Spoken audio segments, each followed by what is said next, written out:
Well, working out at home is convenient, but sometimes you may have questions to make sure you're doing an exercise correctly. And luckily for us, we have 2 News fitness expert Wes Cole here to answer some of those questions. We got some good ones today. We got some good ones today. We'll start out with Mike. He says, my back aches when I do squats, so how long do I have to work my legs if I don't want to do squats and don't have an exercise machine? Well, a lot of people, when they're working out at home, what he's probably thinking about is like the leg extension machines, and of course those are real expensive, and if you don't have a gym. Yeah. And oftentimes traditional squats can hurt your back. My philosophy is unilateral exercises or single leg exercises. Right. You can put a lot of stress on your leg muscle, but not so much on your back.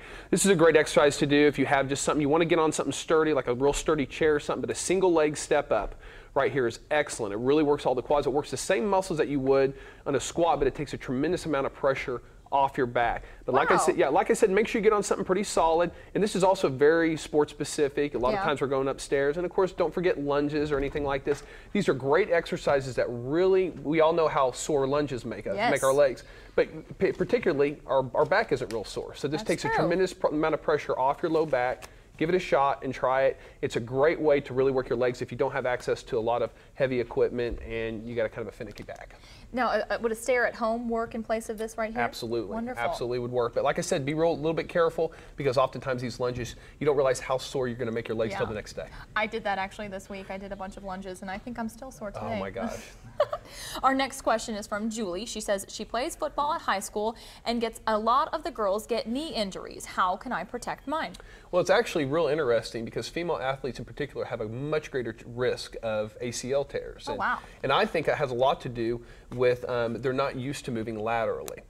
This exercise right here, some of the drills I do for some of my female athletes, just simple exercises for warm-ups, moving like this. It trains your muscles and your nervous system to move laterally. A lot of athletes, particularly female athletes in general, they use running as a primary way to build endurance. It builds endurance, but it just teaches your body to go forward. Moving around, doing road work like this, you know, including it with your road work, it'll definitely really help. People might look at you kind of funny when you're. Well, yeah.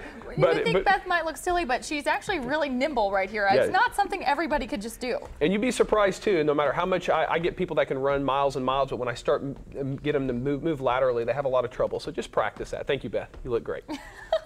Our next question is from John. When I try to work out my chest, it seems like I only feel it in my arms. What can I do?